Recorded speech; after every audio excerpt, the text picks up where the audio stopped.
안녕하세요. 마음의 온도를 더하다 가온입니다. 오늘 11번째 이야기 시작해 볼게요. 오늘 제가 가져온 책은 바로 이 책입니다. 다시 일어서는 용기. 작가는 알프레드 아들러, 옮기니는 유진상, 출판사는 스타북스입니다. 작가 이름을 들으셨을 때 눈치채신 분도 계시겠지만 오늘 제가 가져온 책은 심리학 책입니다. 알프레드 아들러의 심리학 내용이고요. 아시는 분도 많겠지만 혹시 알프레드 아들러가 낯서신 분들은 아마 그 책을 말씀드리면 하실 수도 있을 거예요. 몇 년 전에도 그랬고 지금까지도 많은 사랑을 받고 있는 책이죠. 미움받을 용기라는 책도 아들러 심리학을 바탕으로 펴내어진 책이었습니다. 제가 그 책을 봤을 때는 딱 한 구절로 정리를 했던 문구가 바로 모든 행복은 관계로부터 결정이 된다라는 내용이었어요. 근데 이번에 읽은 아들러 심리학의 이 책은 제가 읽고 나서 느꼈던 건 복잡한 감정, 그리고 나도 나를 이해하기 어려운 순간에는 보다 이를 객관적으로 보는 힘, 그리고 그를 통해서 인생을 적극적으로 살아갈 수 있는 용기를 얻는 방법을 조금 구체적으로 일깨워주고 있다는 느낌을 받았습니다. 요새 저희가 참 혼자 있는 시간이 전보다 좀 많아졌잖아요. 그럴수록 자칫하면 과거 일에 좀 집착하게 된다던가 아니면 쉽사리 우울감에 빠진다던가 그렇게 안 좋은 생각의 늪에 빠지게 될 수도 있는 것 같아요. 근데 그럴 때일수록 내 상황을, 내 감정을 보다 객관적으로 바라보게끔 할 수 있는 그런 거에 도움을 줄 수 있는 책을 가져와 보고 싶었고, 그래서 이번에 출간된 지 얼마 안 된 이 책을 그래서 선택을 해봤습니다. 이야기를 여러 개 들려드릴 건데요. 들어보시면서 여기서 한 구절이라도 여러분 마음에 꽂히는 게 하나라도 있으면 너무 좋겠습니다.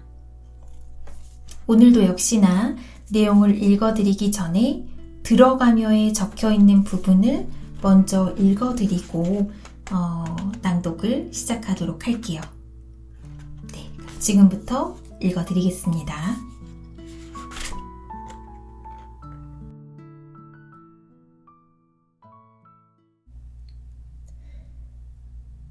시작하는 글, 삶을 바꾸는 용기, 아들러 심리학. 용기는 어떻게 생겨나는가? 용기가 있고 없음에 따라 삶은 완전히 바뀐다. 문제는 용기라는 것이 난 오늘부터 용기 있는 사람이 될 거야 라고 다짐한다고 해서 쉽게 갖게 되는 힘이 아니라는 점이다.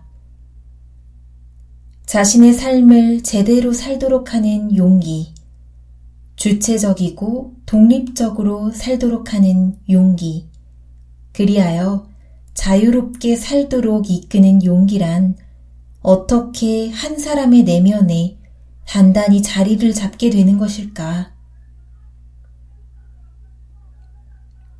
한 사람이 유익한 자리에 서도록 용기를 갖게 하기 위해서는 진실을 바로 보지 못하는 눈을 뜨도록 이끌어주고 잘못된 방식을 고집하지 않도록 제지하는 데 성공해야만 한다.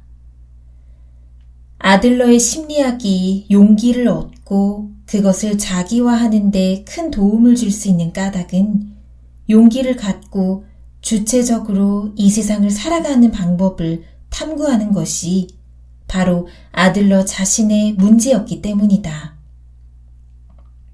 아들러는 그 문제를 머리로서가 아니라 가슴으로서 이해했다. 그래서 아들러는 정상인과 비정상인 사이에 특별한 구분을 짓지 않았다. 문제하나 범죄를 저지른 사람들을 대하며 그들에게서 일부러 결점을 찾아내거나 비난하려 들지도 않았다. 아들러는 그저 진실된 마음으로 어떻게 이 사람을 이해할 것인가, 어떻게 그 사람이 자기 자신을 이해하도록 도울 것인가를 고민하고 어려움을 겪는 모든 사람들이 그 문제를 극복하고 용기 있게 자신의 삶을 살 수 있도록 돕고자 했다. 개인이 어떤 어려움을 겪으면서 그 어려움을 이해해주는 사람을 만나지 못하거나 그 어려움을 해결할 방법을 찾고 돌파해내지 못하면 개인은 자살이라는 극단의 선택을 하기도 한다. 그 원망과 분노를 상관없는 타인에게 돌리는 폭행이나 살인도 심심치 않게 벌어진다. 아들러는 자기 삶의 어려움을 극복해내고 건강한 삶을 살기 위해 온전히 감당해내야 하는 존재는 분명 그에 해당하는 개인이지만 그 과정에서 주변에 도움이 없다면 개인적 문제는 결코 해결되지 못한다는 사실을 인식했다. 아들러가 인식한 개인 심리학의 과제. 환경은 인간에게 지대한 영향을 미친다. 그 태생적 환경은 결국 인간 스스로 자기 인생을 책임지고 바로 서야 하지만 연약한 어린아이에게 독립된 삶을 요구할 수는 없는 법이다. 사회적 존재인 인간이 개인적 어려움을 극복하지 못한 채 어른이 되어 일을 하고 결혼을 하고 아이를 낳았을 때 그 문제를 주변이나 자식에게 유전시키는 악순환을 끊기 위해 아들러는 많은 노력을 기울였다.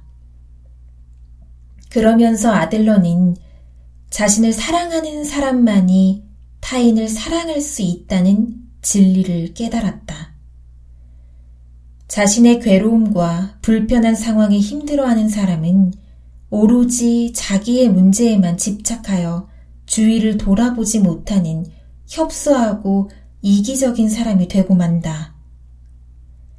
하지만 자신을 이해하고 포옹하고 사랑하게 된 사람은 주변을 이해하고 돌보고 사랑하는 힘을 갖게 된다.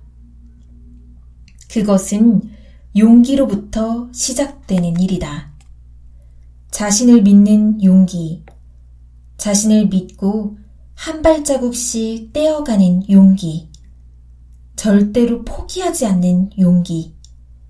그렇게 한 개인은 사회적 인간으로 확장되어 나간다. 용기가 있는 사람은 자신의 삶을 변화시키고 주변을 변화시키고 세상을 변화시키는 내면의 힘을 얻는다. 이 일의 성공에는 사회적 도움이 반드시 필요하다. 어린아이가 용기 있고 성숙한 어른으로 자라나는 데는 부모, 교사, 사회가 골고루 도움을 줄 수 있어야 한다. 그 가운데 자기중심이 없고 미성숙한 부모 밑에 태어난 아이에게는 특히 교사나 사회의 관심이 더욱 절실하다. 그래서 아들러는 교사나 의사의 역할을 강조했다. 아들러는 그들이 자기 전공 분야 이외에도 관심을 갖고 다방면에 걸쳐 지식을 습득하여 추론 기술을 습득해야 한다고 요구했다.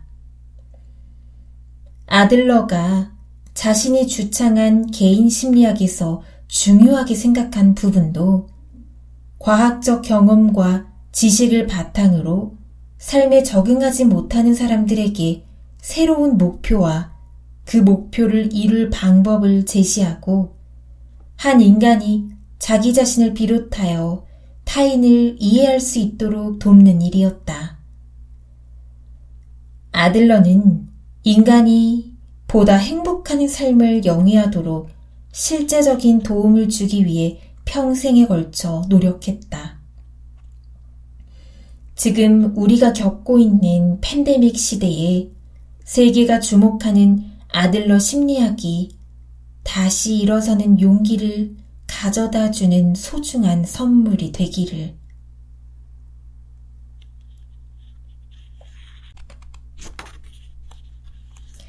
네, 지금까지 시작하는 글을 읽어드렸습니다. 여기서 저는 딱 2가지 포인트가 한번 다시 짚어드려보고 싶어요.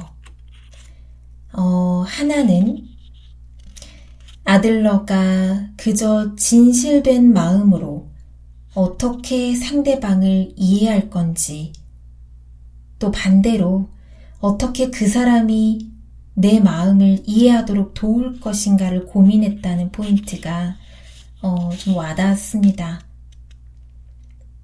진실된 마음으로 상대방을 이해하고 또 나를 이해시킨다는 게 정말 어려운 일이 아닌가 싶어요. 그만큼 어떻게 보면 객관적으로 상대방 또는 나를 봐야 된다는 이야기고, 그만큼 내가 편견이나 오만이 없어야 한다는 이야기로 저는 들렸습니다. 그리고 2번째는 여기입니다. 자신을 이해하고 포용하고 사랑하게 된 사람이 주변을 이해하고 돌보고 사랑하는 힘을 갖게 된다. 상대방을 이해하기 위한 전제 조건으로 나를 먼저 사랑해야 한다는 이야기죠. 그리고 또 아들러는 바로 이 힘은 용기를 갖는 것부터 시작되는 일이라고 했습니다. 나를 믿고 또 나를 믿고 그렇게 한 발자국씩 떼어가는 용기, 그래서 포기하지 않는 용기, 이런 것들이 다른 사람을 사랑하게 하고 그들을 이해하게 하는 힘이라고 보았습니다. 그럼 이런 아들러가 어떤 심리학적인 부분들을 이야기를 하는지 한번 이 책에서 몇 가지 내용을 좀 추려서 한번 읽어드려 볼게요. 네, 그럼 지금부터 읽어드려 보겠습니다.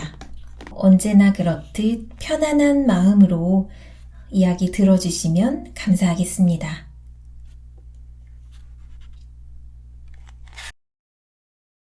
(3장) 열등감은 극적인 인생을 만들어낸다.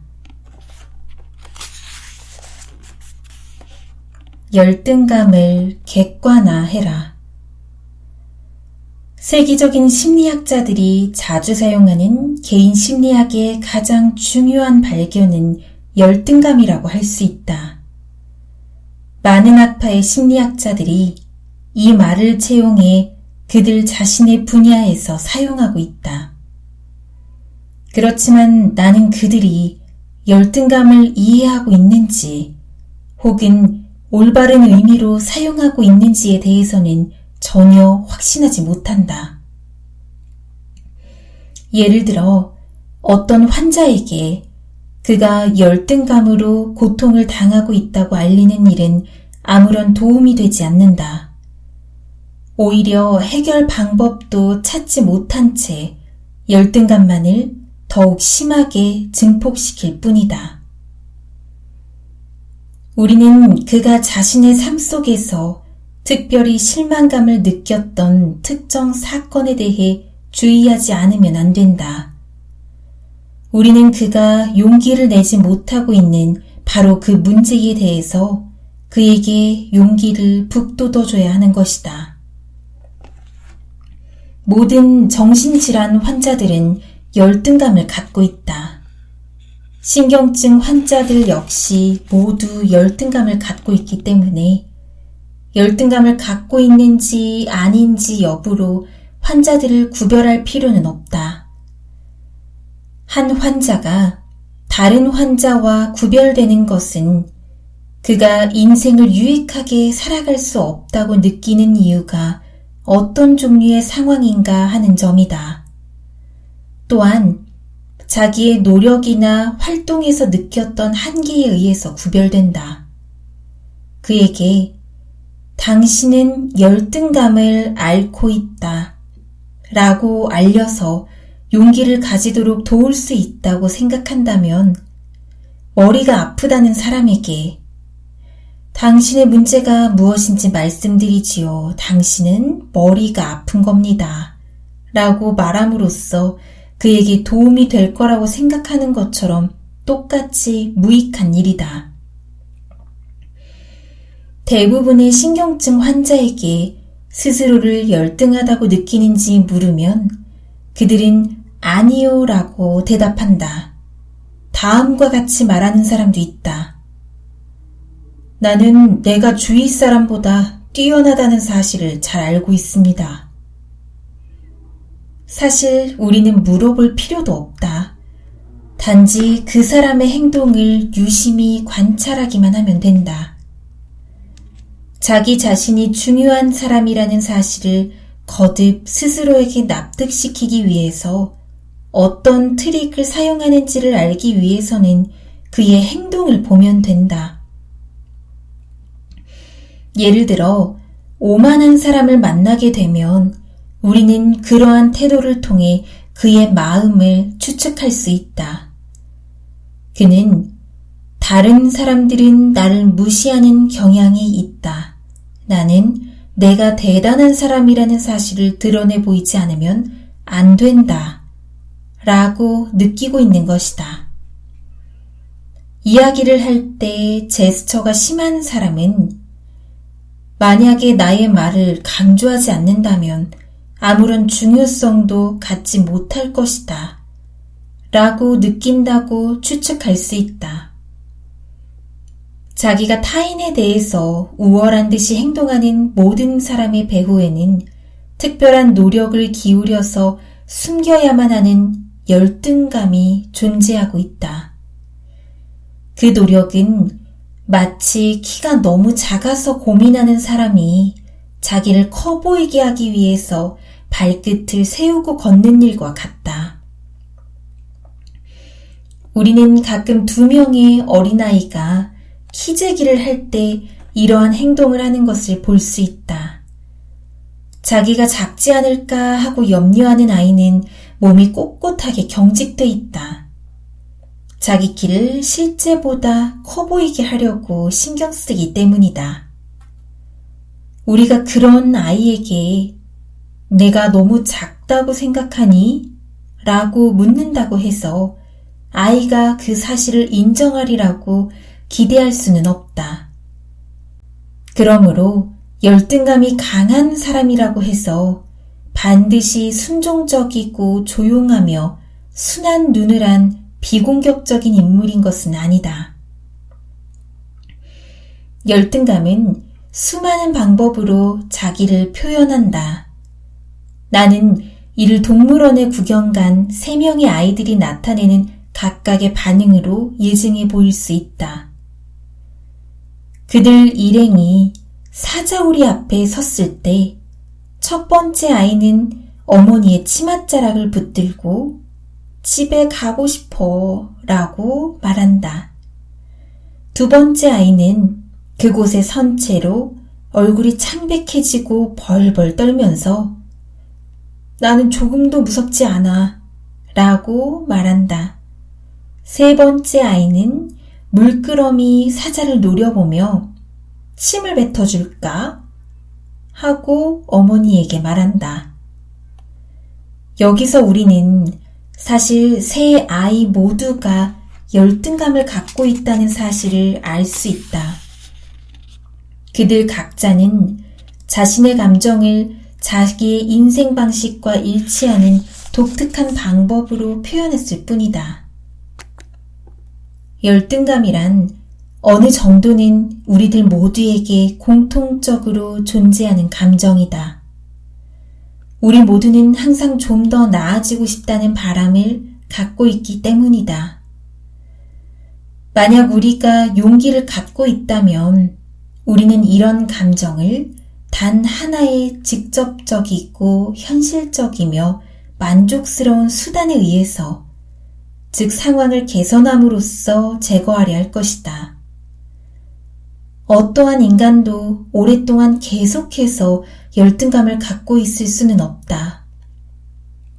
뭔가 활동을 압박해오는 긴장 속에 내던져져 있는 인간은 결국에는 자기의 열등감을 견뎌내지 못하고 결국 그런 감정을 제거하려 든다. 그의 목표는 역시 역경에 질 수 없다는 것이지만 장애물을 극복하는 대신에 자기 최면이나 자아도취에 의해 뛰어난 사람으로 느끼려고 한다. 그가 시도하는 방법은 자신을 조금도 발전시키지 못하는 것들이다. 그러는 동안 그의 열등감은 축적된다. 왜냐하면 열등감을 자아내는 상황은 변함없이 남겨져 있기 때문이다. 열등감의 원인은 여전히 그 자리에 그대로 존재하고 있다. 한 발자국 움직일 때마다 그는 점점 깊게 기만 속으로 빠져들고 그의 모든 문제는 더욱 무겁게 압박해 온다. 우리가 그의 움직임에 아무런 의미를 두지 않고 바라본다면 그의 움직임에는 아무 목적도 없다고 생각이 된다. 그러한 움직임이 상황을 개선하기 위해서 계획됐다는 인상을 주지 않기 때문이다. 만약에 자기를 약한 사람이라고 깨닫는다면 그는 자기가 강하게 느껴질 수 있는 상황 속으로 옮겨간다. 그리고 보다 강해지기 위해 충실한 사람이 되려고 노력하기보다는 자기 자신의 눈에 한층 더 강하게 보일 수 있게끔 행동하는 데 그친다. 자신을 기만하려는 이러한 노력은 부분적인 성공밖에 거둘 수가 없다. 만약 그가 직업에 관한 모든 문제를 이겨낼 수 없다고 느낀다면 그는 가정에서 폭군이 됨으로써 자신의 중요성을 재차 납득시키려 할지도 모른다. 이러한 방법으로 그는 스스로에게 마취를 걸 수도 있지만 열등감은 고스란히 남겨져 있다. 앞의 경우와 같은 상황으로 인한 열등감은 그의 마음 밑바닥에 영속적인 흐름으로 남는다. 그때야 우리는 진실로 열등감에 대해 이야기할 수 있다.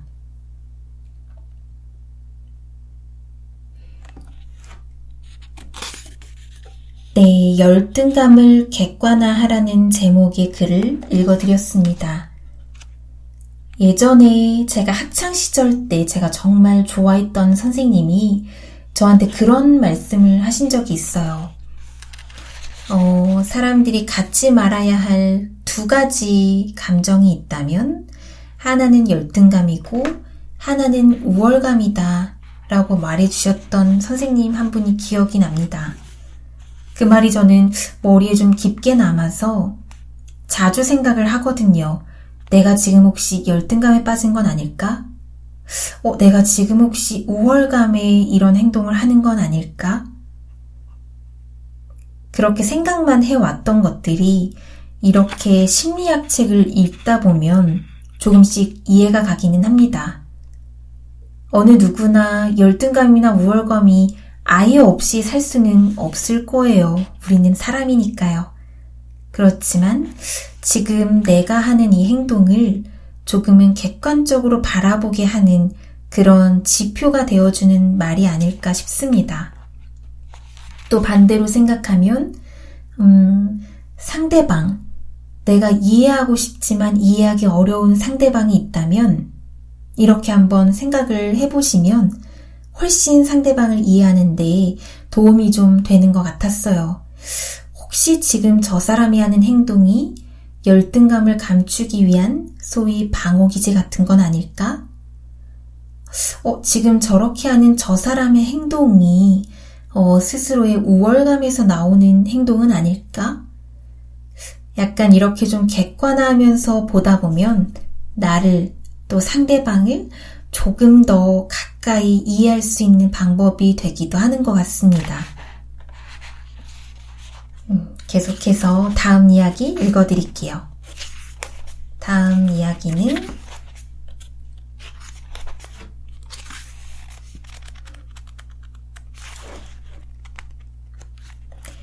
네 번째 챕터입니다. 기억 속에 숨겨진 진짜를 찾아내라. 그 중에서도 비난으로는 변화를 이끌어낼 수 없다. 이 부분 읽어드릴게요. 불안신경증으로 괴로워하던 35살의 남자가 나를 찾아왔다. 그는 집을 떠나면 불안을 느끼는 사람이었다. 한 번은 그가 취직을 해야 하는 상황이 됐는데 사무실에 출근하기만 하면 하루 종일 울고 싶어졌다고 한다. 저녁 때 집에 돌아와 어머니 곁에 있게 된 뒤에야 간신히 마음을 가라앉힐 수 있었다. 최초의 기억에 대해 그는 이렇게 말했다. 4살 때 집의 창가에 앉아 바깥을 내다보면서 사람들이 움직이는 모습을 보고 재미있어하던 기억이 납니다. 그는 다른 사람들의 움직임을 보는 일이 즐거웠다. 그 자신은 단지 창가에 앉아서 그들을 바라보고 싶었을 뿐이다. 그의 상태를 변화시키려 한다면 다른 사람들과 협력할 수 없다는 신념으로부터 그를 해방시키지 않으면 안 된다. 그에게 있어 유일한 삶의 방식은 타인에 의해 유지되고 있었다. 이러한 그의 견해 자체를 변화시키지 않으면 안 된다. 그를 비난하는 일만으로는 아무것도 달성할 수 없다. 약이라던가 엑스레이에 의해 그가 확신을 갖도록 할 수는 없다. 그의 첫 번째 기억은 그의 흥미를 유발시키는 것이 무엇인지를 우리에게 알려준다. 그의 주된 관심은 오로지 바라보는 일이다. 우리는 그가 근시로 고민했다는 사실을 발견했다. 그는 이러한 약점으로 인해 눈에 보이는 것에 대해서 보다 많은 주의를 기울였다. 그가 직업 문제에 부딪혔을 때도 그는 움직이지 않고 계속 바라만 보고 싶어 했다. 이 두 가지가 그에게 반드시 모순되는 일은 아니었다. 완치 후에 그는 이와 같은 자기의 주된 관심을 따라 직업을 선택했다. 화랑을 열었던 것이다. 이렇게 해서 그는 자기가 할 수 있는 분야에서 우리 사회의 분업에 공헌하게 됐다.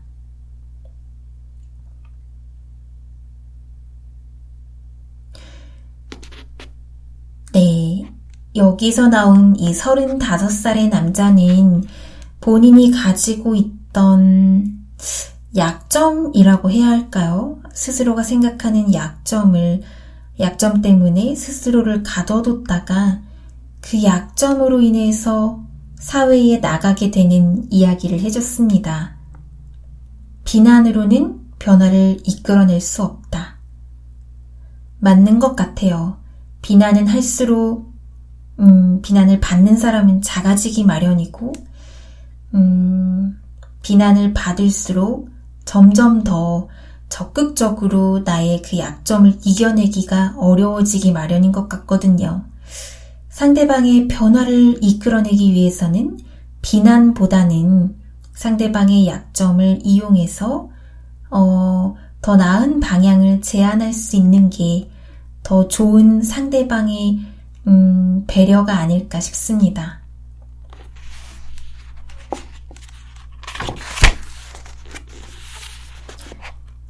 다음 이야기 읽어드릴게요.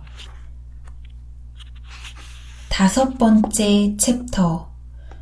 꿈은 우리의 마음을 위로해준다. 그 중에서 꿈은 현실을 해석하는 수단이다. 이 부분을 읽어드릴게요. 32살의 신경증 환자가 치료를 받으러 왔다. 그녀는 둘째 딸로서 대개의 둘째 아이가 그렇듯이 매우 야심적이었다. 그녀는 언제나 맏딸이었으면 좋겠다고 생각했으며 모든 문제를 완벽하게 해결하고 싶어 했다. 그런 그녀가 신경쇠약이 되어가고 있었다. 자기보다 연상인 기혼 남자와 연애를 하게 됐는데 그 애인이 사업에 실패해버렸다. 그와 결혼하는 것이 그녀의 소원이었지만 그 남자는 이혼하지 못했다. 어느 날 그녀는 다음과 같은 꿈을 꾸었다. 나는 시골에 있는 동안 내 아파트를 빌려주기로 한 남자와 결혼했어요. 그런데 그는 한 푼도 없는 빈털터리였습니다. 그는 정직하지도 않고 직업이 있는 사람도 아니었어요. 그가 아파트 비용을 지불할 수 없었기 때문에 나는 그를 나가게 할 수밖에 없었죠. 이 꿈이 그녀의 현재 생활과 어느 정도 관계가 있다는 사실은 쉽게 알 수 있다. 그녀는 당시 사업에 실패한 유부남과 과연 결혼을 할 수 있는지에 대해 고심하고 있었다. 그녀의 애인은 가난하고 그녀를 부양할 능력도 없었다. 더구나 그는 지불할 돈이 없는 상태에서 그녀를 저녁 식사에 데리고 간 적도 있다. 이 꿈의 목적은 그 결혼에 반대하는 감정을 북돋는 일이었다. 그녀는 야심적인 여성이었으며 가난한 남자와 결합되는 걸 바라지 않았다. 그녀는 은유를 사용해서 자문한다. 그는 내 아파트를 빌렸는데 집세를 지불할 수 없다. 그런 임차인을 나는 어떻게 하면 좋을까? 그에 대한 대답은 그는 나가야 한다는 것이었다. 그러나 이 기혼 남성은 그녀의 임차인이 아니었으며 그런 동일화는 올바른 게 아니다. 가족을 부양할 수 없는 남편을 집세를 지불하지 못하는 임차인과 같다고 볼 수는 없다. 그렇지만 그녀는 자신의 문제를 해결하고 더 확실하게 자기의 인생 방식을 따르기 위해 상식적인 방법으로 대처하는 일을 피하고 일부만을 선택해냈다. 동시에 그녀는 사랑과 결혼이라는 문제를 마치 한 남자가 나의 아파트를 빌린다. 그가 집세를 지불할 수 없다면 그는 쫓겨나야만 한다는 은유에 의해 충분히 표현될 수 있는 일처럼 축소시켜버렸다. 개인 심리학적 치료의 목적은 사람들이 인생의 모든 문제에 대처할 때 개인의 용기를 증대시키려는 데 있다. 따라서 치료가 진행됨에 따라 꿈이 변화하고 자신 있는 태도가 현저하게 드러나게 된다. 어떤 우울증 환자가 치료를 받기 전에 마지막으로 꾸었던 꿈은 다음과 같았다. 혼자 벤치에 앉아있는데 갑자기 심한 눈보라가 몰아쳤습니다. 나는 급히 집으로 돌아가 남편에게로 갔기 때문에 다행히 거기에서 도망칠 수 있었어요. 그리고 나는 남편이 신문 광고란에서 적당한 일자리를 찾아내도록 도와줬습니다. 그 환자는 자신의 꿈을 이해하게 됐다. 그 꿈은 남편과 화해하고 싶다는 감정을 분명하게 보여주고 있었다. 처음에 그녀는 안락한 가정생활을 구축하는 데 실패한 남편의 무력함과 연약함에 불만을 느끼고 있었다. 하지만 그녀가 꾼 꿈의 의미는 혼자서 난관에 부딪히기보다는 남편의 곁에 있는 편이 오히려 낫다는 것이었다. 그 꿈에서 그녀가 남편과 자신을 화해시킨 방법은 두 사람을 염려해주는 주위 사람들이 할 법한 충고와 비슷하다. 한편 그 꿈에는 혼자 있을 때의 위험이 지나치게 강조되고 있다. 또한 그녀가 용기와 독립과 협동을 드러내고 시행하는 일에 아직도 마음의 준비가 되어 있지 않은 상태임을 보여준다. 네, 여기까지인데요. 꿈은 현실을 해석하는 수단이다. 내용이었습니다. 여러분은 주무실 때 꿈을 자주 꾸시나요? 저희들은 꿈 해몽이라는 거에 되게 익숙하죠. 이게 좋은 꿈인가? 나쁜 꿈인가? 앞으로 나에게 다가올 일을 알려주는 이제 현몽을 보통 저희는 많이 떠올리고는 하는데요. 지금 이 아들러가 이야기하는 꿈은 우리들의 흔히 이야기하는 무의식을 대변하는 수단이라고 해석을 하고 있죠. 때로 저희가 무언가 되게 불안한 일을 겪고 있을 때는 종종 꿈에서 뭔가 쫓기는 꿈을 꿔보신 적 없으신가요? 가령 그런 것도 나의 잠재되어 있는 불안함에 쌓여있는 무의식이 꿈으로 나타났을 수도 있고요. 이런 식으로 한번 내가 지금 무언가 나도 내 마음을 잘 모르겠는 일을 꿈으로 꾸신다면 한번 그 꿈을 조금 객관적으로 한번 들여다보시면서 과연 나의 무의식이 생각하고 있는 건 뭔지를 고민해 보시는 것도 좋은 방법이 될 수 있을 것 같습니다. 계속해서 읽어드릴게요. 이번에 읽어드릴 부분은 7번째 챕터입니다. 아이들에게는 나침반이 필요하다. 그 중에서 문제의 원인을 먼저 탐구하라 라는 부분의 내용을 읽어드리겠습니다. 협동을 배우지 못한 채 자란 아이는 성장한 다음 신경질적인 사람이나 알코올 중독자, 범죄자, 자살자 등이 되기 쉽다. 불안신경증 환자는 대부분 어린 시절, 어두움, 잘 알지 못하는 사람, 새로운 상황 등을 무척 두려워하며 자주 우는 아이였다. 현재 우리 사회는 모든 부모들에게 연락을 취해서 그들이 자녀들에게 과오를 범하지 않도록 도울 만한 형편이 못 된다. 또 누구보다 충고를 필요로 하는 부모들은 그 충고를 받으러 찾아오는 일 따위는 절대로 하지 않는다. 하지만 우리는 교사를 통해 모든 아이들과 접촉할 수 있다는 희망을 갖고 있다.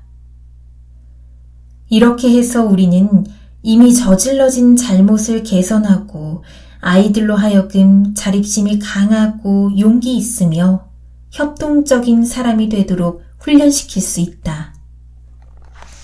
이러한 직업이야말로 인류 미래의 복리를 위한 최대의 희망이 되리라고 나는 생각한다.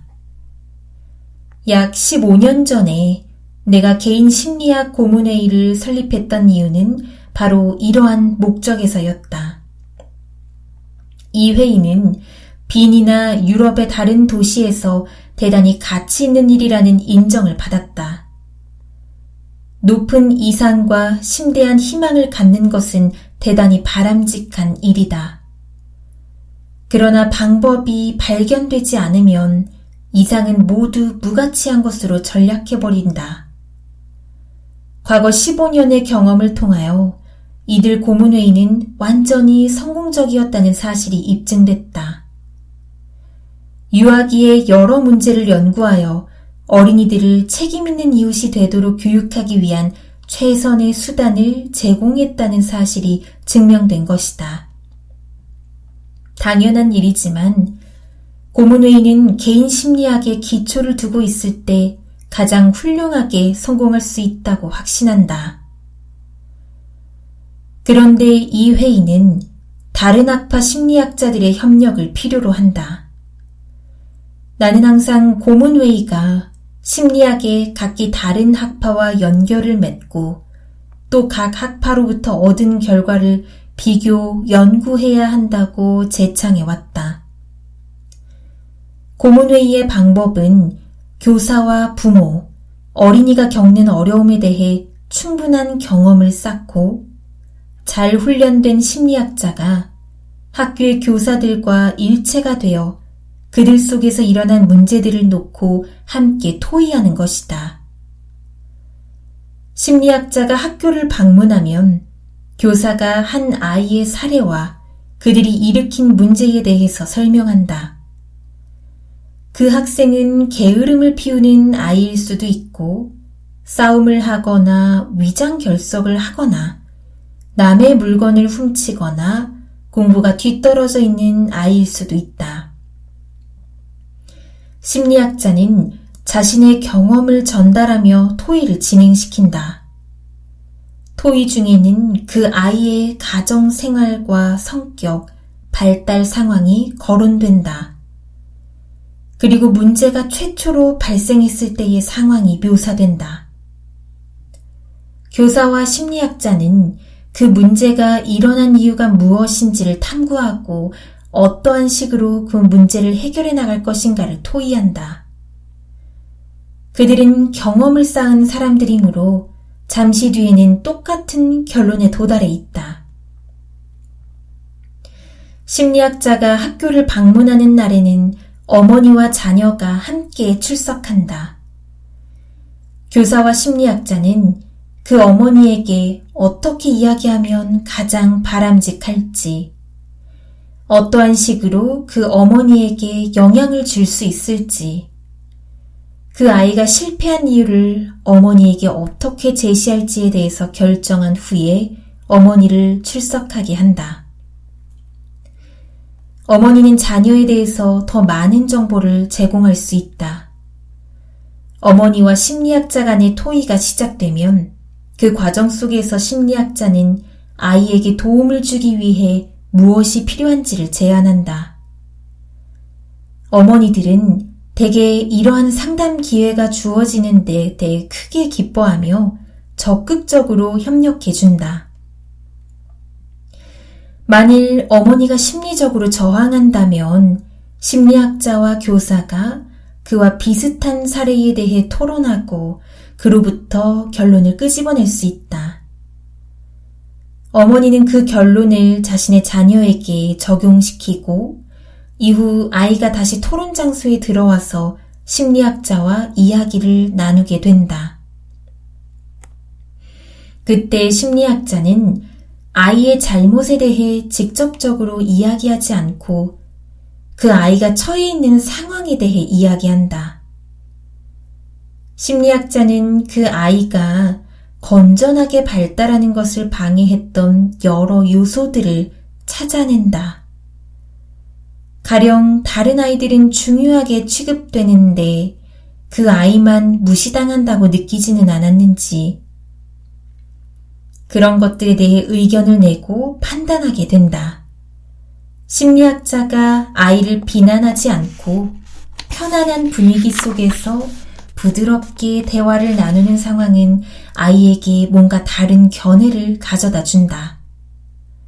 심리학자가 그 아이의 실제적인 잘못에 대해 언급하는 경우라도 직접적이지 않고 만약이라는 가정 아래 이야기를 해서 아이의 의견을 끌어내고자 노력한다. 이러한 방법에 많은 경험을 쌓지 못한 사람이라면 이와 같은 상황에서 아이가 이해해가는 모습과 아이의 태도가 그토록 빨리 변모하는 모습을 보고 무척 놀랄 것이다. 이런 식으로 나에게 훈련받은 교사들은 모두 그 일을 수행함에 있어 대단히 만족감을 느끼며 어떠한 상황에서도 포기하려 들지 않는다. 내가 가르친 방식이 학교 교육을 훨씬 용이하게 만들어주며 그들의 노력을 성공으로 이끌어주기 때문이다. 그들 중 어느 누구도 이 일을 부담스러운 짐이라고 느끼지 않는다. 왜냐하면 몇 년 동안 고민거리가 되어왔던 어려운 문제들이 30분 혹은 그 이하의 시간을 할애하여 해결하게 됐기 때문이다. 바로 교사들 자신이 심리학자가 되는 것이다. 그들은 인격의 통일과 그 모든 표현의 일관성을 이해하는 법을 배우고 일상생활의 과정 속에서 새로운 문제가 발생했을 때 스스로 해결할 수 있게 된다.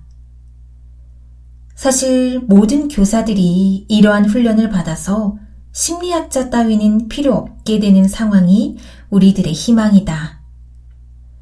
협동정신이 학교 전체에 고양되고 어느 정도 시간이 흐르면 이윽고 심각한 문제는 사라지며 단지 사소한 잘못들만 남게 된다. 그렇게 되면 예컨대 학급 안에 게으른 학생이 있는 경우 교사는 학급의 아이들에게 게으름에 대해 토론하도록 제안하게 된다. 교사는 게으름은 무엇으로부터 기인하는가? 그 목적은 무엇인가? 게으른 사람에게는 왜 변화가 없는가? 변해야만 되는 이유는 무엇인가? 이와 같은 질문을 함으로써 토론을 이끌어 나간다. 학생들은 서로 이야기를 주고받으며 어떤 결론에 도달하게 된다. 게으른 아이는 자신이 이 토론의 원천이라는 사실은 모르지만 그 문제가 바로 자신의 문제라고 생각한다. 그래서 토론에 흥미를 갖고 그로부터 많은 것을 배우게 된다. 게으른 아이가 공격을 받는다면 그는 아무것도 배우지 못할 테지만 다른 친구들의 토론에 귀를 기울일 만한 분위기를 조성해 준다면 그 아이는 뭔가를 깊이 생각하게 되어 그로 인해 자신의 잘못된 고집을 바꿀 기회를 갖게 된다. 아이들과 함께 오랜 시간을 보내며 생각하고 공부하는 교사만큼 그들의 마음을 잘 아는 사람은 없다. 교사는 대단히 많은 유형의 아이들을 접하게 된다. 교사가 숙련된 사람이라면 한 명 한 명의 학생들과 좋은 관계를 맺어나갈 것이다. 아이가 가정생활 속에서 저지르는 실수가 그대로 계속될지 아니면 교육을 통해 개선될지의 여부는 바로 교사에게 달려있다. 교사의 직분은 어머니와 똑같이 인류의 장래와 교육을 책임지는 것이다. 교사의 역할은 참으로 중요하다. 네, 여기까지고요. 문제의 원인을 먼저 탐구하라 라는 내용이었습니다. 교사에게 전하는 내용이긴 합니다만 저는 이 부분을 읽으면서 그 생각을 했어요. 여기서 상대방의 이제 한 아이의 게으름에 대해서 이야기를 하고 싶다면 그걸 지적하지 말고 공공의 장소에서 게으름은 무엇으로부터 기인하는지 등등 이렇게 약간 공론화를 시키고 이에 대해서 토론하게끔 만들므로 인해 그 문제를 겪고 있는 사람이 스스로 메시지와 의미를 찾도록 하는데 중점이 좀 있다고 봤습니다. 공론화라는 단어가 좀 생각이 나는데요. 우리들은 특히 요즘같이 이렇게 인터넷, SNS가 발달한 사회에서 살면서 저희는 공론화에 특히 더 많이 노출이 되는 것 같습니다. 공론화된 이슈에 대해서는 스스로 자각하게 되고 스스로 행동하는 내용이 있어서 조금 더 신경 쓰며 행동하게 되는 것처럼요. 마치 요새 라떼는 말이야.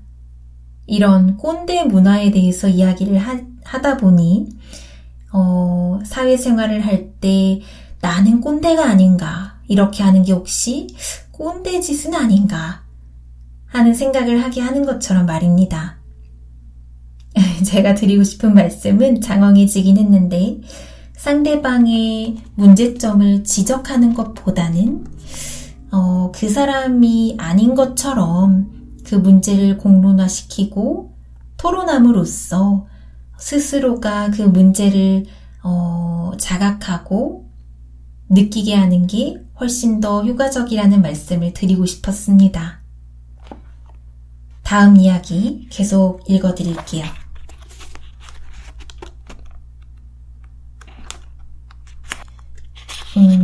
마지막 이제 11번째 챕터고요.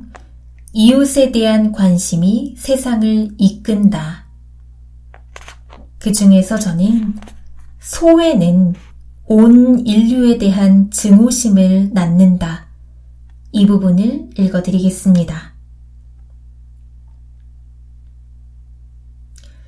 다른 사람들로부터 소외됐다는 점을 특히 명확하게 나타내는 두 가지 상태는 편집증과 우울증이다. 편집증 환자는 전 인류의 증오심을 가지고 있다. 그는 동료들이 조직적으로 그에게 대항하는 음모를 꾸미고 있다고 생각한다. 한편 우울증 환자는 자기 자신을 증오한다. 내게는 가족 모두가 소용없다 라던가 나는 돈을 모두 잃어버렸다. 나와 아이들은 굶어 죽을 게 틀림없다. 라고 생각한다. 하지만 어떤 사람이 자기 자신을 증오하고 있다면 그것은 다만 겉으로 드러난 허위에 불과하다. 그는 실제로 다른 사람을 증오하고 있는 것이다. 한 예를 들어보겠다. 대단한 영향력을 지니고 있던 저명한 부인이 사고를 당해 더 이상 사회활동을 계속할 수 없게 됐다. 그녀에게는 3명의 딸이 있었는데 모두 결혼을 한 상태였고 이번엔 남편마저 세상을 떠나버렸다.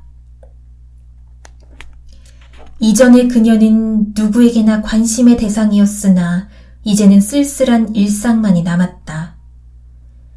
그녀는 자신이 잃어버렸다고 생각하는 것을 되찾기 위해 노력했다. 그녀는 유럽으로 여행을 떠났지만 이전처럼 자신이 중요한 인물이라고 느낄 수 없었다. 유럽에 체류하는 동안에도 그녀는 우울증으로 인해 고통을 느꼈다. 그녀와 친밀했던 사람들은 모두 그녀를 떠나버렸다. 우울증이란 그 당사자에게는 무척 견디기 힘든 병이다. 그녀가 딸들에게 자신을 방문해달라고 얘기를 했음에도 딸들은 핑계를 대면서 오지 않았다. 다시 집으로 돌아왔을 때 그녀가 가장 자주 했던 말은 내 딸들은 무척 친절하게 대해주었어 였다.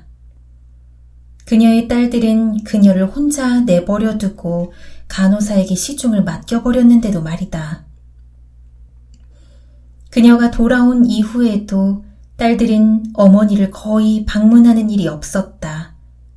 물론 그녀의 진술을 액면 그대로 받아들일 수는 없다. 그 말들은 한결같이 증오심에 불타고 있었고 사정을 잘 알고 있는 사람은 누구나 그 사실을 알고 있었다. 우울증은 다른 사람에 대한 오랜 시일에 걸친 노여움과 증오 같은 것이다.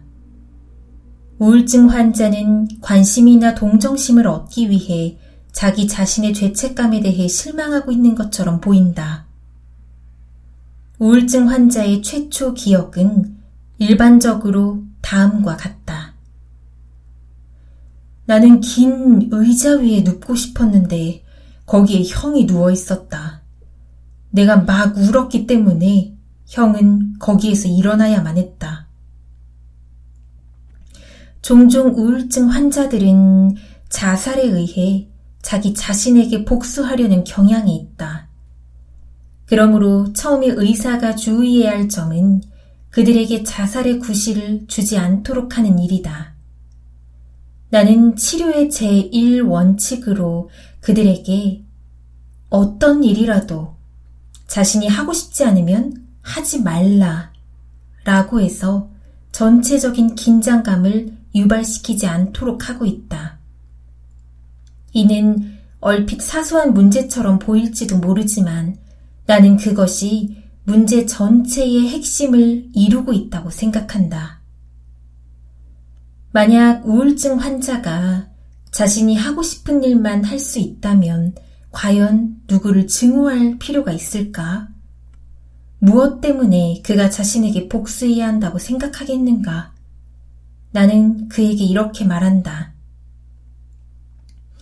만약 당신이 극장에 가고 싶거나 휴가를 얻고 싶다면 그렇게 하세요. 중간에 싫어지면 그만두시고요. 그것은 어떤 사람에게 있어서든 가장 좋은 치료 방법이다. 그 일은 우월성을 추구하는 그의 노력에 만족을 준다. 그는 무엇이든 자기가 원하는 대로 하는 신과 같은 존재이고 싶은 것이다. 물론 그런 원망은 그렇게 간단하게 이루어지지 않는다.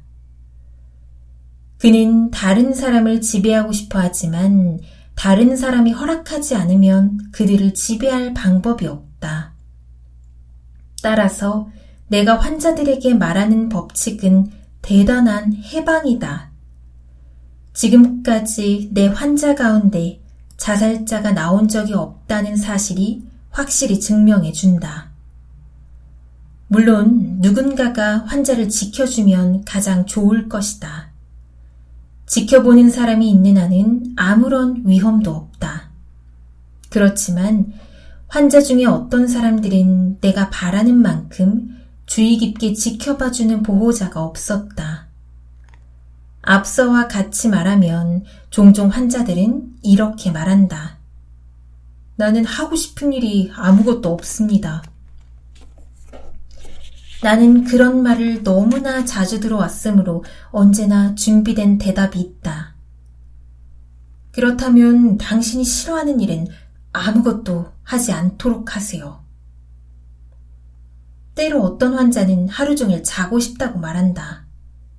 내가 허락하는 순간 이미 환자가 그 일을 하고 싶어 하지 않으리라는 사실을 잘 알고 있다. 그리고 만약 내가 그를 방해한다면 그가 투쟁하기 시작할 것임도 잘 알고 있다. 그래서 나는 언제나 그들의 말에 동의한다. 또 하나의 법칙은 그들의 인생 방식을 더욱더 직접적으로 공격하는 것이다. 나는 그들에게 당신이 만일 이 규칙에 따른다면 2주 안에 완치될 것입니다. 매일 어떻게 하면 누군가를 기쁘게 할 수 있을까를 생각해 보십시오. 라고 말한다. 이 말이 그들에게 있어서 무엇을 의미하는지 이해할 수 있으리라. 그들의 머리는 어떻게 하면 누군가에게 걱정을 끼칠 수 있을까 하는 생각으로 가득 차 있기 때문이다. 그들의 대답은 대단히 흥미롭다. 어떤 사람들은 그런 일은 내겐 아주 간단해요. 태어나면서부터 쭉 해온 일이니까요. 라고 말한다. 사실 그들은 그런 일을 한 번도 한 적이 없다. 내가 그들에게 생각을 바꾸어 보도록 권유해도 그들은 생각을 고치지 않는다. 나는 그들에게 잠들려고 애쓰는 동안 어떻게 하면 누군가를 기쁘게 할 수 있나 생각해 보세요. 그것이 당신을 건강으로 이끌어주는 첫걸음이 될 겁니다. 라고 말한다. 그리고 다음 날 그들을 만나면 내가 권한 일을 생각해 봤습니까? 하고 묻는다. 그들은 어젯밤은 잠자리에 들자마자 잠이 들어버렸어요. 라고 대답한다. 물론 이 모든 일은 침착하고 부드러운 방법으로 우월성을 암시하면서 이루어져야 한다. 어떤 사람들은 이렇게 한탄한다. 나는 그런 일은 할 수 없을 거예요. 매우 걱정스럽습니다. 나는 그런 사람에게는 걱정까지 할 필요는 없어요. 그러나 때때로 다른 사람에 대한 생각도 하도록 노력해 보세요. 라고 말한다. 나는 당신이 권해준 것을 신중히 생각해 봤습니다. 하고 대답하는 환자는 극히 드물다. 나는 그들의 흥미를 항상 그들의 동료 쪽으로 돌려주는 게 좋다고 생각한다. 많은 사람들은 어째서 내가 다른 사람들을 기쁘게 하지 않으면 안 됩니까? 다른 사람들은 나를 기쁘게 하려고도 하지 않는데 라고 반박한다. 그러면 나는 당신은 자신의 건강에 대해 생각해야 합니다. 다른 사람들 일은 나중에 고심하십시오. 하고 대답한다. 나의 모든 노력은 환자의 사회적 관심을 증대시키는 일에 집중돼 있다. 나는 환자의 근본적인 병의 원인이 협동정신의 결여라는 것을 알고 있으며 환자가 그 사실을 깨닫게 되기를 희망한다. 환자가 주위 사람들과 평등하고 협동적인 입장에서 관계를 맺어나갈 수 있을 때 그들의 병이 고쳐지기 때문이다. 네. 방금 소외는 온 인류에 대한 증오심을 낳는다. 이 부분을 읽어드렸습니다. 여기서는 증오심과 우울감에 대한 이야기를 좀 했습니다. 그리고 그런 사람들에게 이 아들러가 어떤 식으로 치료를 하는지를 제법 세세하게 이야기를 해주었습니다. 그 중에서도 가장 제 눈길을 끌었던 것, 여러분에게 꼭 저도 공유하고 싶었던 문구는 바로 여기입니다. 당신이 싫어하는 일은 아무것도 하지 않도록 하세요. 지금 내가 우울감과 무언가에 대한 원망감이 나를 좀 누르고 있다고 생각되시면 싫어하는 일은 하지 말고 좋아하는 일에 몰두해 보는 방법을, 그 방법에 집중해 보시는 거를 한번 조심스럽게 권해봅니다. 가령 저는 요새 빨래하는 게 너무 좋더라고요. 요새 비가 좀 많이 와서 맑은 날이 잘 없긴 하지만 해가 잘 드는 날 이불 빨래를 하고 햇볕에 말리고 그 햇볕에 말린 특유의 뽀송한 냄새를 맡으면 기분이 너무 좋아지더라고요. 그래서 울적한 날에는 요새 빨래를 합니다. 꼭 대단한 것에서 좋아하는 일을 찾을 필요는 없는 것 같아요. 일상 중에서 작더라도 내가 좋아하는 일을 찾아보시는 것, 그리고 내가 기분이 좀 우울하거나 힘들 때는 그 좋아하는 일을 해보는 것, 그리고 아들러가 이야기한 것처럼 반대로 내가 싫어하는 일은 하지 말아보는 것, 한번 해보시면 어떨까요? 네, 오늘은 이렇게 알프레드 아들러의 다시 일어서는 용기라는 책을 읽어드려 봤습니다. 어떻게 들으셨을지 모르겠어요. 계속해서 자꾸자꾸 거리두기가 길어지는 만큼 저희는 혼자 있는 시간이 좀 많아지고 사람들과 관계 속에서 이렇게 풀어가던 일상들이 많이 사라지고 있는 게 요새 현실이죠. 근데 그래서인지 전부터도 혼술 이런 단어들이 나오기는 했는데 집에서 혼자 술을 마시면서 생각에 잠기는 것보다는 주변이든 아니면 조금 멀리 나가더라도 좀 공기가 좋거나 좀 자연이 가까이 있는 곳에서 걸으면서 한번 나와의 생각하는 시간을 가져보시는 거를 좀 한번 제안 드려 볼게요. 누가 그러더라고요. 집에서 혼자 술을 먹으면서 생각을 하면 자꾸 과거 생각을 하게 되는데, 반대로 이렇게 걸으면서 이제 좀 좋은 공기를 마시면서 생각을 하다 보면 앞으로에 대한 생각을 하게 된다고 해요. 실제로 저도 둘 다 해보니까 정말 맞는 말인 것 같더라고요. 네, 오늘은 이렇게 다시 일어서는 용기 책과 함께 했고요.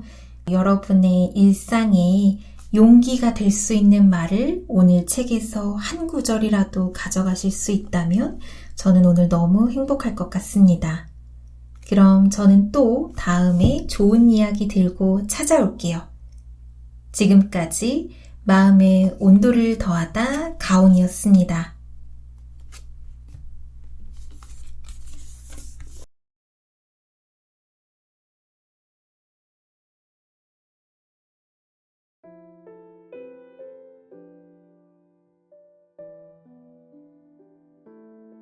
모든 인생의 3가지 문제. 사람들은 수많은 의미의 영역 속에 살고 있다. 따라서 우리의 경험은 결코 순수한 사실이 아니라 언제나 인간에게 이익이 되는 범위 안에 있다. 우리의 경험부터도 그 근원은 이미 인간적인 목적으로 규정돼 있다. 만약 어떤 사람이 여러 가지 의미로부터 도망쳐 사실에만 전념하려고 한다면 그 사람은 매우 불행해지고 만다. 그 사람은 자신을 다른 이들로부터 고립시켜 버릴 것이다. 그의 행동은 자기 자신은 물론 다른 이들에게도 무익한 일이 되어버릴 게 분명하다. 어떠한 인간도 의미 없이는 살아갈 수 없다.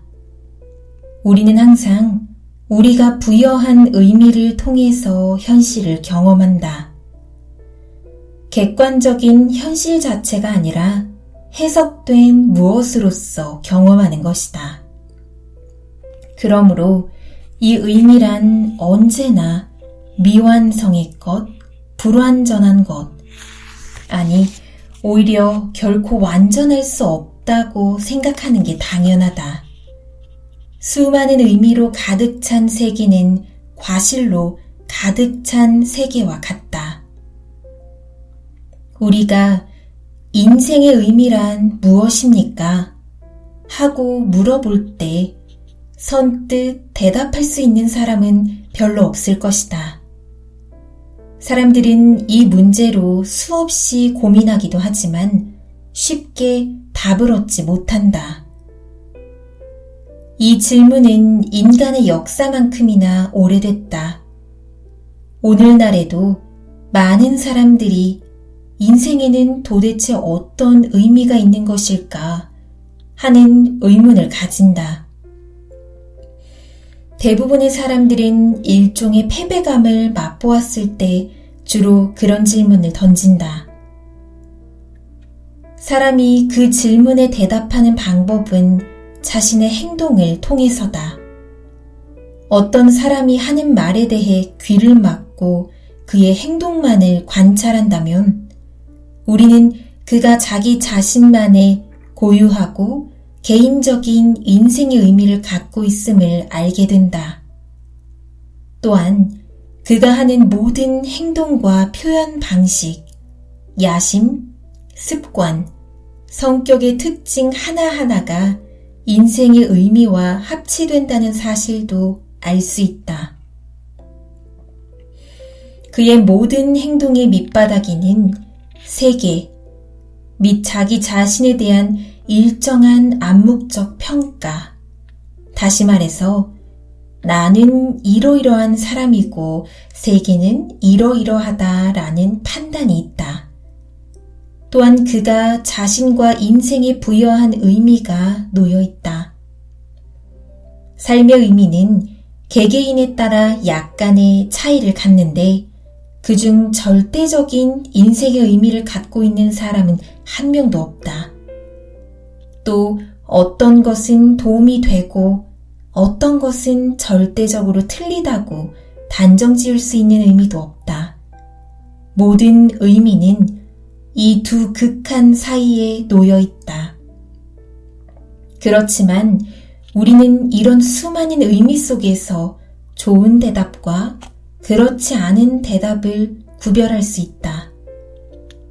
나쁨의 정도는 여러 층위가 있을 테지만 우리가 공유할 수 있는 보다 좋은 의미란 무엇이고 나쁜 의미가 갖고 있는 결함이란 대체 무엇일까?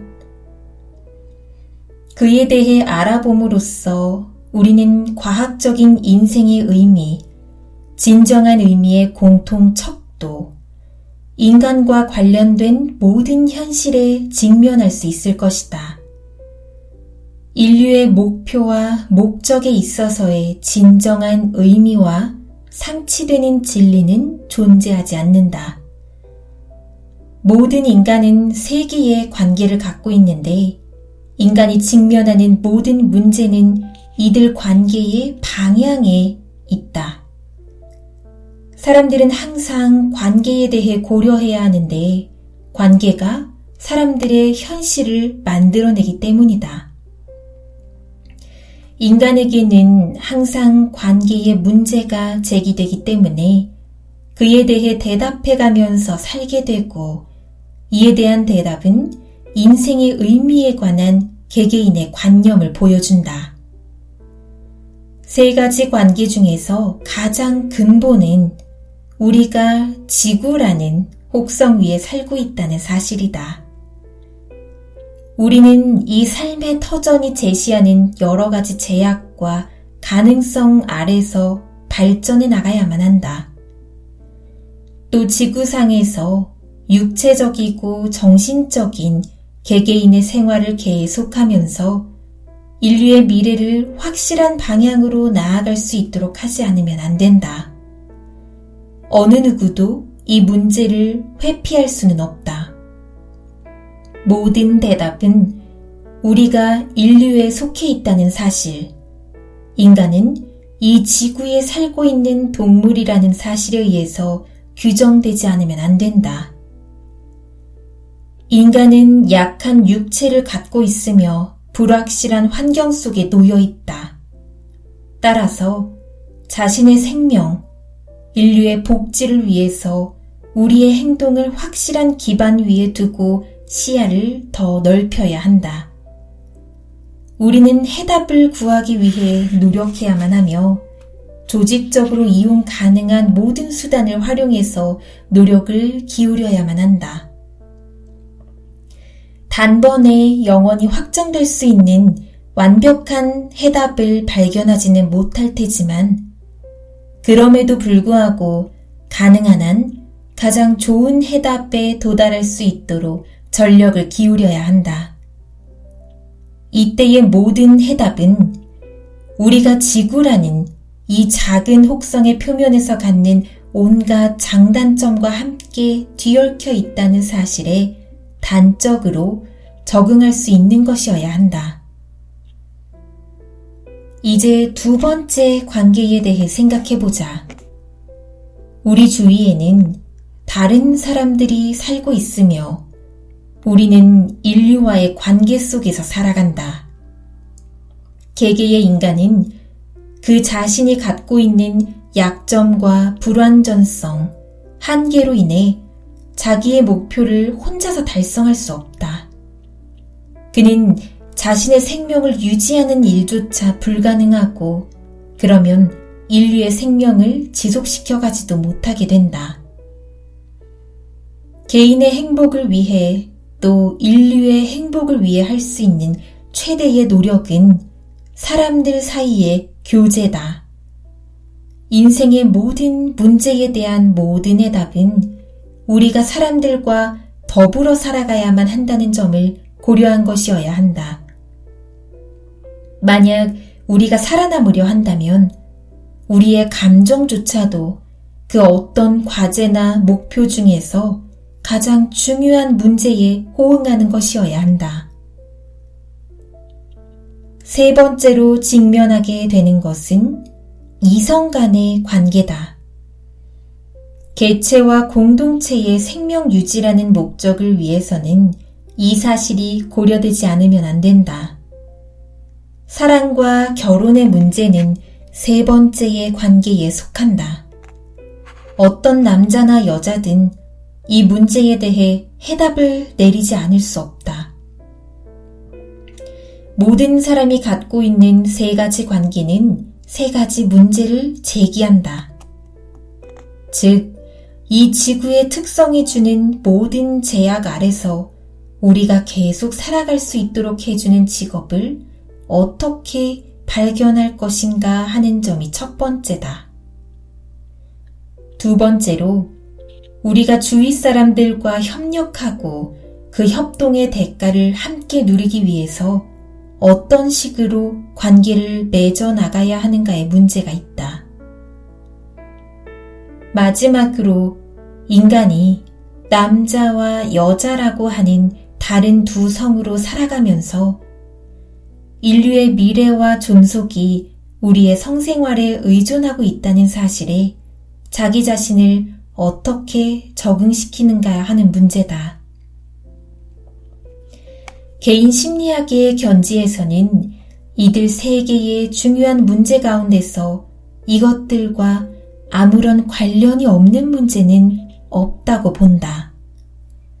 그리고 각 사람들은 직업, 친구, 성이라는 세 가지 문제에 대응함으로써 인생의 의미에 관한 자기 내부로부터의 확신을 반드시 얻게 된다. 예를 들어 자신의 성생활에 만족하지 않고 직업에도 충실하지 않으며 친구도 거의 없고 동료와의 접촉을 고통스럽게 생각하는 사람을 관찰해 보기로 하자.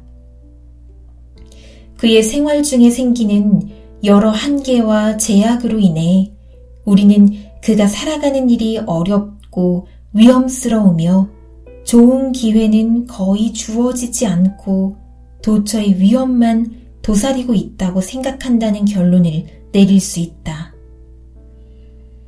그의 좁은 활동 영역은 다음과 같은 판단에 의한 것이라고 해석될 수 있다. 인생이란 상처받지 않도록 자기의 몸을 보호하는 일이라고 하는 판단이다. 한편 성생활이 친밀하고 다양한 협동관계 속에 있어 친구도 많고 동료와의 접촉도 폭넓으며 유익한 직업을 갖고 있는 사람을 한번 관찰해보자. 이런 사람은 인생은 창조적인 과제로서 많은 유익한 기회를 제공하며 회복 불가능한 패배를 맛보게 하는 것은 결코 아니라고 느끼고 있음을 알 수 있다. 인생의 모든 문제를 대하는 그의 생각은 다음과 같은 확신에 차 있으리라. 인생이란 동료들에게 관심을 갖고 전체의 일부가 되는 것이며 인류의 복리에 가능한 한 공헌하는 것이라는 확신이다. 여기에서 우리는 모든 잘못된 인생의 의미, 그리고 모든 참된 인생의 의미를 측정해보는 공통 척도를 갖게 된다. 신경증 환자와 정신장애인, 범죄자, 알코올 중독자, 문제아, 자살자, 성도착자, 매춘부 등 모든 실패자는 동료의식과 사회적 관심이 결여되어 있기 때문에 실패한 것이다. 그들은 직업이나 우정 또는 성생활이라는 과제에 있어서 연대적인 공통 노력에 의해 해결 가능하다는 확신이 거의 없다. 그들이 인생에 부여하는 의미는 개인적이다.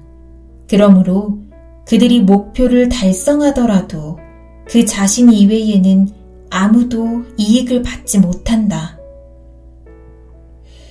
그들이 성공하려고 노력하는 목표는 허구적인 개인의 우월감에 지나지 않으며 그들의 승리는 그들 자신에 있어서만 의미가 있을 뿐이다. 어떤 살인자는 독이 들어있는 병을 손에 쥐었을 때 뭔가 마음이 든든해지는 듯한 느낌이 들었다고 고백했다. 그런 말을 들으면 보통의 사람들은 살인자가 자기 자신밖에 안중에 없다는 생각을 하지 독이 든 병을 들고 있는 게 대단한 가치를 주는 일이라고는 생각하지 않을 것이다. 모든 사람은 의미를 구하려고 노력한다.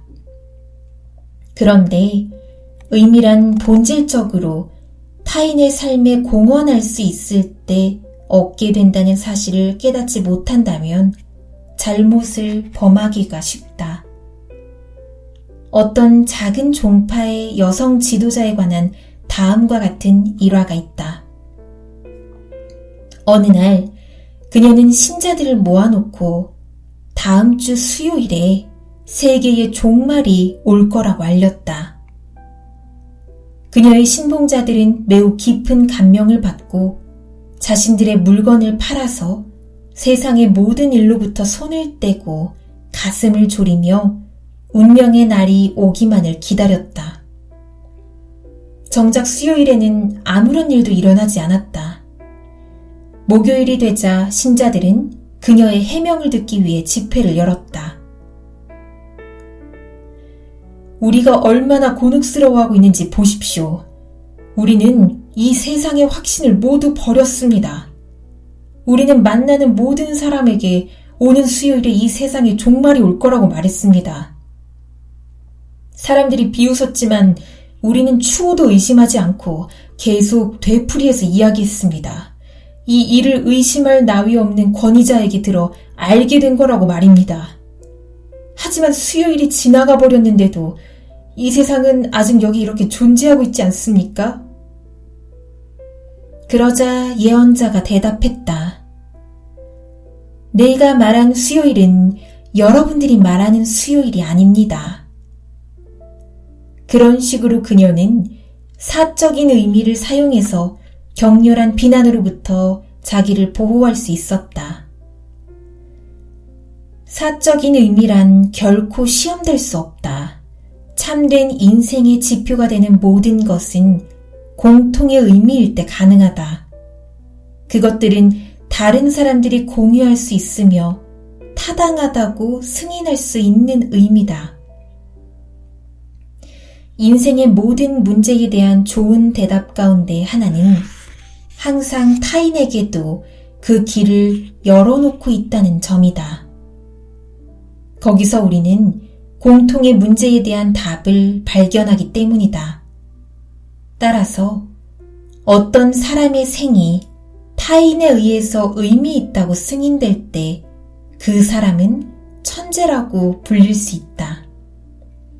그와 같은 생에 의해 표현된 의미는 항상 인생이란 전체에 공헌하는 것을 의미한다는 점이다. 우리는 지금 공연한 동기에 대해 이야기하고 있는 게 아니다. 우리는 새로운 이론에 귀를 막고 단지 익숙해진 데에만 귀를 기울이려 한다. 인생의 모든 문제를 극복하는 데 성공한 사람은 인생의 의미란 타인에 대해 관심을 기울이는 일이며 타인과 협동하는 데 있다는 점을 충분히 그리고 자발적으로 인식한 듯이 행동한다.